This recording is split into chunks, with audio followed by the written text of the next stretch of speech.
بسم اللہ الرحمن الرحیم۔ السلام علیکم ڈیئر اسٹوڈنٹس، امید ہے آپ لوگ ٹھیک ہوں گے اور آپ لوگوں کی زندگی خوشیوں کے ساتھ گزر رہی ہوگی۔ تو آج بڑھتے ہیں مزید اشعار کی تشریح کی طرف، لیکن میرے چینل پہ نئے ہر آنے والے ان کو چاہیے کہ چینل کو سبسکرائب کریں اور گھنٹی کے بٹن بھی دبائیں تاکہ میری ہر ویڈیو آپ کو وقت پہ پہنچتی رہے۔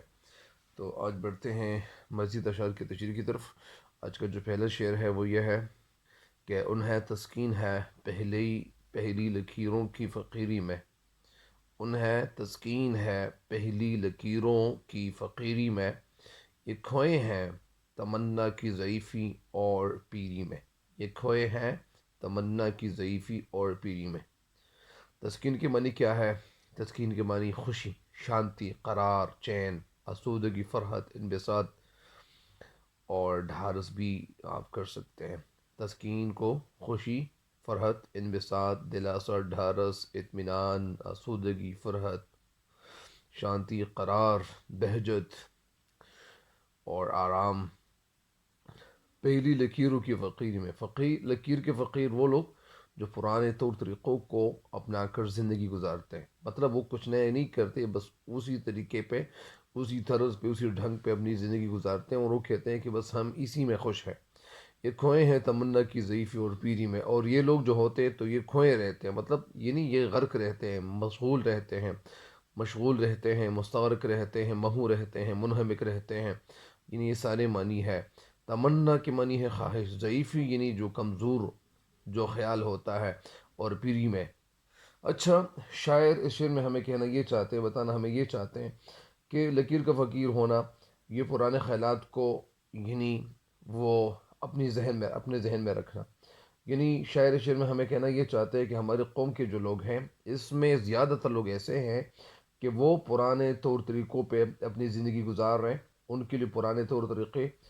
ان کو چھوڑنا ان کے لیے مشکل کام ہے۔ یعنی یہ لوگ کہتے ہیں کہ ہمارے والدین نے یا ہمارے باپ دادا نے کوئی کام نہیں کیا تو ہم لوگ کون ہوتے ہیں کہ ہم یہ کام کریں گے۔ مثال کے طور پر کچھ لوگ ایسے ہوتے ہیں کہ وہ کہتے ہیں کہ ہمیں تعلیم حاصل نہیں کرنی، ہمیں کچھ نیا کرنا نہیں چاہیے، تو یہ بھی تعلیم حاصل کر کے جہالت سے نکلنا پسند نہیں کرتے۔ یہ لوگ کہتے ہیں کہ ہمیں بس اسی میں خوش رہنا ہے، ہم بس اسی میں خوش ہیں،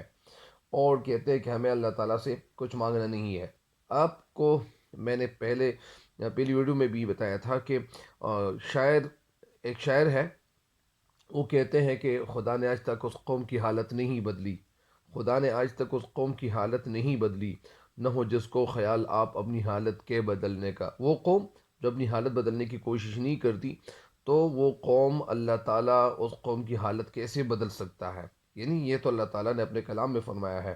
بہرحال ہر انسان کو اپنی حالت بدلنے کی کوشش کرنی چاہیے۔ عام لوگ تعلیم اور ترقی کی غیر ضروری سمجھتے ہیں۔ بہت سے لوگ ایسے ہوتے ہیں کہ وہ کہتے ہیں کہ یار یہ تعلیم ہمیں حاصل نہیں کرنی چاہیے، اور وہ محنت نہیں کرتے۔ آج کل کے جو دور ہے، آج کل کے دور میں بہت سارے اسٹوڈنٹس کو دیکھتا ہوں، بہت سارے لوگوں کو دیکھتا ہوں کہ وہ اسی چیز میں خوش ہے، وہ اسی میں خوش ہے کہ ہمیں کوئی کچھ مل جائے گا، ہمیں تیار نوالا مل جائے گا، اور تیار نوالا اٹھا کے کھا کے ہم ہضم کریں گے اور ہمیں کامیابی مل جائے گی۔ ایسی کامیابی کو میں کامیابی تصور نہیں کر سکتا ہوں، میں تصور نہیں کرتا، یہ خیال کرتا ہوں کہ ایسی کامیابی تو بالکل کھوکھلی کامیابی ہے، اور ہر انسان کو آگے بڑھنے کے لیے کوشش کرنی چاہیے۔ اور میرا ایک دوست ہے، وہ دوست کہتے ہیں کہ مجھے سارا قرآن پاک کی پسند ہے، اور سارے قرآن پاک کی جو آیاتیں ہیں وہ مجھے پسند ہے، لیکن مجھے یہ دو آیاتیں یہ بہت زیادہ پسند ہے۔ ایک آیت وہ کہ اعوذ باللہ من الشیطان الرجیم بسم اللہ الرحمن الرحیم لیس للانسان الا ما سعى، یعنی انسان جس چیز کے لیے محنت کرتا ہے یا جو کچھ کرتا ہے اس کو اس کی محنت کا صلہ ضرور ملتا ہے، یعنی نتیجہ ان کو ضرور ملتا ہے، لیکن اگر ایک انسان محنت کر لے۔ اور دوسرے عید کے حوالے سے انہوں نے یہ عرض کیا کہ اعوذ باللہ من الشیطان الرجیم بسم اللہ الرحمن الرحیم ان اللہ مع الصابرین، یعنی اللہ تعالیٰ صبر کرنے والوں کے ساتھ ہے۔ تو اسی وجہ سے ہر انسان جو صبر کرتا ہے اور وہ حوصلہ ان کے اندر موجود ہوتا ہے اور محنت کرتے ہیں، تو ظاہری بات ہے کہ محنت، اللہ تعالیٰ ہر کسی کی محنت، یعنی کسی انسان کی محنت ضائع نہیں ہوتی ہے، کسی کی محنت ضائع نہیں ہوتی ہے، ضائع نہیں جاتی ہے۔ اسی وجہ سے ہر انسان کو یہ سوچنا چاہیے کہ مجھے اپنی حالت بدلنی چاہیے، اپنی حالت کو بدلنا ضرور چاہیے۔ تو اسی وجہ سے شعر کہتے ہیں کہ بہت سے لوگ ایسے ہوتے ہیں کہ وہ محنت نہیں کرتے ہیں، محنت سے دل چراتے ہیں، جی چراتے ہیں، وہ کہتے ہیں، ہیلے بہانے بناتے ہیں، کہتے ہیں کہ ہمارے والدین نے ہمارے لیے کچھ نہیں کیا تو ہم کیا کچھ کریں گے۔ انہیں پرانی روش پر چلنے کی عادت ہے، ان کی جو تمنائیں ہیں، جو آرزویں ہیں، وہ بہت کمزور ہیں، وہ ضعیف ہے، اور وہ بہت زیادہ ضعیف ہے، ان کے جو خیالات ہیں وہ ضعیف ہو چکے ہیں، اور اسلام تو انہیں دن رات محنت کرنے کی تعلیم دیتا ہے، لیکن یہ انسان ہے کہ یہ اسی بات کو بھول جاتا ہے۔ ترقی یافتہ قوم کی ترقی کا جو دار و مدار ہے وہ محنت میں پوشیدہ ہے۔ وہ قوم جو ترقی کرتا ہے، تو وہ قوم ترقی کر سکتی ہے جو محنت کرے، لیکن اگر ہم بھی اپنی روش بدلیں، اگر ہم اپنے طرز طریقوں پہ نظر ثانی کریں، تو ہم ترقی کی طرف گامزن ہو سکتے ہیں، اور وہ وقت دور نہیں ہے کہ ہمیں بھی کامیابی مل جائے گی۔ بہرحال اس شعر کی تشریح مکمل ہو گئی ہے، اگلے شعر کی تشریح کی طرف بڑھتے ہیں۔ میں ان کو دیکھتا ہوں، دل پہ ہوتا ہے اثر ان کا۔ میں ان کو دیکھتا ہوں۔ اچھا، اس شعر کے ساتھ ایک شعر ہے، یہ جو شعر کی تشریح میں کر چکا ہوں، کہ ایک شعر ہے کہ کٹتی ہے، کیا ہوتا ہے، کتنی ہے راحت افزا امیدی کامیابی، کتنی ہے راحت افزا امیدی کامیابی، پھر کس طرح سے محنت زحمت ہے زندگی میں۔ تو اس شعر کی تشریح مکمل ہو گئی ہے، اگلے شعر کی تشریح کی طرف بڑھتے ہیں۔ میں ان کو دیکھتا ہوں، دل پہ ہوتا ہے اثر ان کا۔ میں ان کو دیکھتا ہوں، دل پہ ہوتا ہے اثر ان کا، میں ایک مظلوم ہوں ماحول کے اس جذبے ساکن کا۔ میں ان کو دیکھتا ہوں، دل پہ ایسا ہوتا ہے اثر ان کا۔ میں جب ان لوگوں کو دیکھتا ہوں، یہ لوگ جس معاشرے میں رہ رہا ہوں، تو اس معاشرے کے لوگوں کو جب میں دیکھتا ہوں،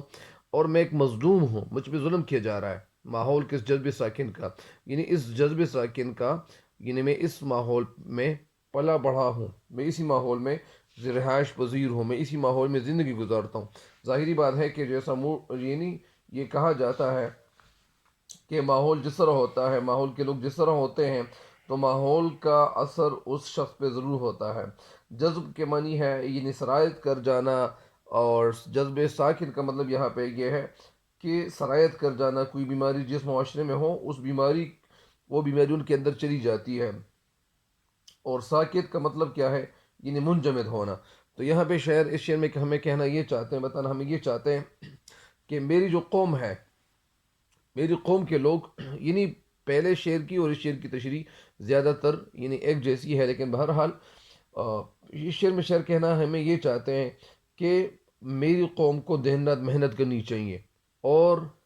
دن رات محنت اس لیے کرنی چاہیے تاکہ ان لوگوں کو کامیابی مل جائے، اور کامیابی ان کو ضرور حاصل کرنی چاہیے تاکہ کامیابی ان کو مل جائے، اور میری اس قوم کے لوگوں کو تحقیق کے ذریعے ٹیکنالوجی میں بہت آگے نکلنا چاہیے، میری اس قوم کو ریسرچ پہ غور کرنا چاہیے تاکہ یہ ریسرچ کر لے۔ لیکن میری قوم کے جو لوگ ہیں، ان میں بہت سارے لوگ ایسے بھی ہیں کہ وہ لکیر کے فقیر ہے، وہ محنت سے دل چراتے ہیں، جی چراتے ہیں، اور جدید علوم حاصل نہیں کرنا چاہتے، اور یہ طرح طرح کے بہانے تلاش کرتے ہیں، اور ان کی جو آرزوئیں ہیں، ان کے جو خیالات ہیں، یہ آخر میں ختم ہو رہے ہیں۔ اور ظاہری بات ہے کہ ایک انسان کی جب جوانی گزر جائے، ختم ہو جائے، تو پھر جب بڑھاپا جاتا ہے، تو ان کی بڑھاپے کی عمر میں وہ اگر سوچے گا تو ان کی سوچ ان کو فائدہ نہیں دے سکتی۔ بہرحال اسی وجہ سے اگر یہ جوان تھا اور اس وقت اگر یہ عمل کر چکا ہوتا تو ان کے لیے بہت کچھ بن چکا ہوتا۔ لیکن شاعر کہتے ہیں کہ میرا جو ماحول ہے، یہ ایسا ماحول ہے کہ یہاں کے لوگ بہت سارے ایسے ہیں کہ تعلیم یافتہ ہونا نہیں چاہتے، ترقی کی طرف گامزن نہیں ہونا چاہتے، محنت کرنا نہیں چاہتے، تو اسی وجہ سے میرے ارد گرد ایسا ماحول بنا ہوا ہے جو ترقی کے لیے سازگار نہیں ہے۔ ترقی تو وہاں مل سکتی ہے جو لوگ محنت کرتے ہیں، اور محنت کا صلہ ضرور ملتا ہے، ایسا تو کبھی ہوا نہیں کہ جس نے محنت کی اور ان کو صلہ نہیں ملا۔ جب میں اپنے اس معاشرے کے لوگوں کو دیکھتا ہوں اور ان کے خیالات سنتا ہوں، اگر کبھی اس معاشرے کی طرف جب چلا جاؤں، یا اس معاشرے میں تو میں رہ رہا ہوں، تو جب ان لوگوں کے ساتھ میں بات کرتا ہوں، جب میں اپنے خیالات ان کے ساتھ شریک کرتا ہوں، اور میرے خیالات ان کے ساتھ اشتراک ہوتے ہیں، مل جاتے ہیں، تو پھر جب ان سے میں جو بھی باتیں سنتا ہوں، تو ان کی باتوں کا اثر مجھ پہ بھی ہو جاتا ہے، اور میں ایک مظلوم ہوں، مجھ پہ بھی ظلم کیا جا رہا ہے، حالانکہ جو میرے خیالات ہیں، میرے خیالات کے ساتھ ظلم کیا جا رہا ہے، اور میرے خیالات کو لوگوں تک میں پہنچانے کی کوشش کرتا ہوں کہ میری بات پہ عمل کریں، اور جس طرح علامہ اقبال رحمۃ اللہ کہتے ہیں کہ عمل سے زندگی بنتی ہے جنت بھی جہنم بھی، اسی وجہ سے ہر انسان کو محنت کرنی چاہیے۔ میں اپنے ماحول کا جو ایک مظلوم انسان ہوں اور مجھ پہ ظلم کیا جا رہا ہے، میرے خیالات کے ساتھ میرے خیالات کو لوگوں تک میں پہنچانے کی کوشش کرتا ہوں، لیکن میرے خیالات کو پہ لوگ ظلم کر رہے ہیں اور میں ایک مظلوم انسان ہوں۔ ماحول کا جو اثر ہے انسان پہ ضرور ہوتا ہے۔ اگر ہمارے معاشرے میں محنت، ہمت اور ان چیزوں پہ لوگ عمل نہیں کریں گے، اور وہ ہمت سے کام نہیں لیں گے، محنت نہیں کریں گے، اور وہ اپنی ڈیوٹی نہیں پہچانیں گے، تو ظاہری بات ہے کہ ترقی جو ان کے لیے پھر ویسے بھی رکاوٹ ہے، اور یہ رکاوٹ ان کی گلے پڑ جائے گی، تو یہ جو انسان ہے یہ آگے ترقی نہیں کریں گے۔ تو اسی وجہ سے یہ معاشرے میں، نہ صرف معاشرے میں بلکہ پوری دنیا میں یہ قوم ہماری پیچھے رہ جائے گی۔ اسی وجہ سے علامہ اقبال رحمۃ اللہ کا ایک شعر ہے کہ ہمت کرے انسان تو کیا ہو نہیں سکتا، ہمت کرے انسان تو کیا ہو نہیں سکتا، وہ کون سا خدا ہے جو واہ ہو نہیں سکتا، وہ کون سا خدا ہے جو واہ ہو نہیں سکتا۔ اس شعر کی تشریح مکمل ہو گئی ہے، آخری شعر کی تشریح کی طرف بڑھتے ہیں۔ آخری شعر کیا ہے؟ مگر ہاں باوجود اس کے میرے دل میں جو جوالا ہے، جوالا کا مطلب کیا ہے؟ جوالا جو جوالا ہے، امنگوں نے میری ہستی کو ایک الجھن میں ڈالا ہے، الجھن میں ڈالا ہے۔ جوالا کے معنی کیا ہے؟ جوالا کے معنی مگر ہاں باوجود اس کے میرے دل میں جو جوالا ہے، جوالا آتش فشاں، وہ جگہ جہاں سے لاوا باہر نکلتا ہے۔ تو امنگوں نے خواہشات نے میری ہستی کو، میری شخصیت کو الجھن میں ڈالا ہے، مجھے شک و شبے میں مبتلا کیا ہوا ہے۔ شاعر اس شعر میں ہمیں کہنا کیا چاہتے ہیں؟ شاعر اس شعر میں ہمیں بتانا یہ چاہتے ہیں، سمجھانا یہ چاہتے ہیں کہ جب میں اس معاشرے کے لوگوں کی طرف دیکھتا ہوں اور میرے اوپر جو ظلم کیا جا رہا ہے، اور میں ایک مظلوم انسان ہوں، اور میں اس ماحول میں پلا بڑا ہوں، اور میں اس ماحول میں رہ رہا ہوں، تو اسی وجہ سے مگر ان سارے کاموں کے باوجود میرے دل میں ایک آتش فشاں پک رہا ہے، اور جو مجھے اس ماحول کے خلاف، اور اس ماحول کے خلاف، اور یہاں پہ جو لوگ ہیں، جو ان کی زندگی گزر رہی ہے اور وہ کچھ کر نہیں رہے، اور وہ فضول کاموں میں اپنی زندگیاں لٹا رہے اور اپنی زندگیاں وہ ختم کر رہے، تو اسی وجہ سے یہ جب بوڑھے ہو جائیں گے تو آگے جو لوگ آئیں گے وہ بھی اس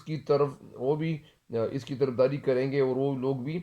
زندگی ایسی ہی گزاریں گے، اور وہ کوئی ڈھنگ کا کام نہیں کریں گے۔ تو اسی وجہ سے شعر کہتے ہیں کہ میرے دل میں طرح طرح کی خواہشات، ولولے، ارمان اور یہ جو امنگیں ہیں وہ پیدا ہو رہی ہیں، اور بار بار میں سوچ رہا ہوں کہ یار یہ کیا ہوگا، میری قوم کو کیا ہوگا، یا میری جو قوم ہے یہ کس طرح کامیابی کی طرف گامزن ہو جائے گی۔ لیکن یہ ساری باتیں جب میں سوچتا ہوں، میری باتیں تو سنتا کوئی نہیں ہے۔ تو اسی وجہ سے جس نے نہ صرف میری ذات کو، ان باتوں کی وجہ سے میری ذات ایک الجھن میں پڑی ہوئی ہے، میں خود ایک شک و شعبے کی زندگی گزار رہا ہوں، اور میں اسی شک و شعبے میں پڑا ہوا ہوں کہ آخر ان لوگوں کا ہوگا کیا، ان لوگوں کا کیا بنے گا۔ تو اسی وجہ سے اسی سوچ اور فکر میں لگا ہوا رہتا ہوں۔ لیکن اور ساتھ ساتھ بلکہ مجھے اس ظلم اور جو جبر ہے یہاں پہ لوگوں کا، تو اپنی آواز اٹھانے پہ میرا دل اکسا رہا ہے، میرا دل یہ چاہتا ہے کہ یہ جو میرے اندر جو آتش فشاں ہے، یہ جو باتیں ہیں، تو یہ ایک دفعہ ایک بار ایسا وقت آ سکتا ہے کہ یہ پھٹ جائے گا، اور میرے دل میں جتنی بھی باتیں ہیں یہ تو لوگ ویسے بھی اس پہ عمل نہیں کر رہے، اور میں اشعار کے ذریعے سے، ظاہری بات ہے کہ وہ شاعر جو شاعری کرتا ہو تو وہ اس معاشرے کا جو فرد ہوتا ہے، ظاہری بات ہے کہ ان کی جو آنکھ ہے ایک بیدار آنکھ ہوتی ہے، تو اسی وجہ سے یہ لوگوں کو راہ راست پر لانے کی کوشش کرتا ہے، اور ان کے دل میں بہت سارے خیالات وہ پیدا ہو رہے ہوتے ہیں، ان خیالات کو لوگوں تک پہنچانے کی کوشش کرتے ہیں کہ اے لوگوں، آپ کیا کریں، آپ اس معاشرے کے لوگوں کے ساتھ یا ان لوگوں کے لیے کچھ نہ کچھ کرنا چاہیے، آپ کچھ نہ کچھ کر لیں۔ جس طرح علامہ اقبال رحمۃ اللہ کا ایک شعر ہے کہ نہیں ہے نا امید اقبال اپنی کشتی ویرا سے، نا امید اقبال اپنی کشتی ویرا سے، ذرا نم ہو تو یہ مٹی بہت زرخیز ہے ساقی۔ یہ لفظ بڑی کا لفظ یہاں پہ غلط ہے، یہاں پہ صحیح لفظ کیا ہے؟ بہت ہے۔ تو اسی وجہ سے شعر کہنا ہمیں یہ چاہتے ہیں، یا اسی طرح علامہ اقبال رحمۃ اللہ کی جگہ کہتے ہیں کہ لب پہ آتی ہے دعا بن کے تمنا میری، لب پہ آتی ہے دعا بن کے تمنا میری، زندگی شمع کی صورت ہو خدایا میری۔ وہ کہتے ہیں، اللہ تعالیٰ سے مانگتے ہیں کہ اللہ تعالیٰ میری زندگی ایسی ہو جائے جس طرح شمع سے لوگ فیضیاب ہوتے ہیں، فائدہ مند ہوتے ہیں، ان کو فائدہ پہنچ رہا ہوتا ہے، ان کی روشنی سے لوگ فائدہ اٹھا رہے ہوتے ہیں، تو اسی وجہ سے اللہ تعالیٰ میری زندگی ویسی بنائے جو میری زندگی میں لوگوں کو فائدہ پہنچے، یا جسی طرح اس طرح، یعنی یہ ہر شعر کی یہی خیالات ہوتے ہیں۔ یا اسی طرح یہ علامہ اقبال مطلب ایک جگہ یہ بھی کہتے ہیں کہ ہیں لوگ وہی جہاں میں اچھے، ہیں لوگ وہی جہاں میں اچھے آتے ہیں جو کام دوسروں کے۔ بہرحال یعنی ان لوگوں کو دوسرے کے کام آنا چاہیے۔ یہ آج ایک جگہ ایک شعر کہتے ہیں کہ رکھتے ہیں جو اوروں کے لیے پیار کا جذبہ، رکھتے ہیں جو اوروں کے لیے پیار کا جذبہ، وہ لوگ کبھی ٹوٹ کر بیکار نہیں کرتے۔ اس کے ساتھ ساتھ ایک شعر اور ہے کہ اپنے لیے تو سب ہی جیتے ہیں اس جہاں میں، اپنے لیے تو سب ہی جیتے ہیں اس جہاں میں، ہے زندگی کا مقصد اوروں کے کام آنا۔ تو اسی وجہ سے اس شعر کے حوالے سے میں نے جو تشریح کی ہوئی ہے اللہ کے فضل و کرم سے، تو اس شعر کی تشریح مجھے امید ہے کہ انشاءاللہ آپ اس سے ضرور فائدہ اٹھائیں گے اور ضرور استفادہ کریں گے۔ تو اسی وجہ سے یہ اس معاشرے کے حوالے سے یہ عکاسی کی ہوئی ہے اس شعر میں۔ بہت وہ معاشرہ جو ترقی کی طرف گامزن ہونا چاہتا ہے تو ان کو محنت کرنی چاہیے، لیکن میں یہاں پہ ایک پیغام اسٹوڈنٹس کو یہ دینا چاہوں گا کہ وہ اسٹوڈنٹس کہ وہ یہ کہتے ہیں کہ ہمیں آگے بڑھنا چاہیے، لیکن وہ آگے بڑھنے کے لیے محنت نہیں کر رہے۔ وہ محنت جیسے جذبے سے وہ خود کو یعنی کسی اور سمت میں وہ لے گئے ہیں، کسی اور سمت میں لے گئے ہیں، اور وہ کہتے ہیں کہ ہمیں کامیابی مل جائے گی۔ کامیابی ملنے کے لیے محنت شرط ہے۔ جس طرح اللہ تعالیٰ نے یہ دنیا 6 دن اور 6 راتوں میں اللہ تعالیٰ نے تخلیق کی ہوئی ہے، تو اس دنیا کی طرف ہمیں سوچنا ہی چاہیے کہ جس طرح اس دنیا کو اللہ تعالیٰ نے 6 دن اور 6 راتوں میں اللہ تعالیٰ نے تخلیق کی ہوئی ہے، بنائی ہوئی ہے، تو اسی طرح ہم لوگ بھی جب کسی کام کو شروع کریں گے، مطالعہ شروع کریں گے، تو ہمیں بھی آہستہ آہستہ فائدہ ملنا شروع ہو جائے گا۔ اسی وجہ سے فوراً اگر ہمیں فائدہ مل جائے تو وہ فائدہ کھوکھلا ہے، وہ فائدہ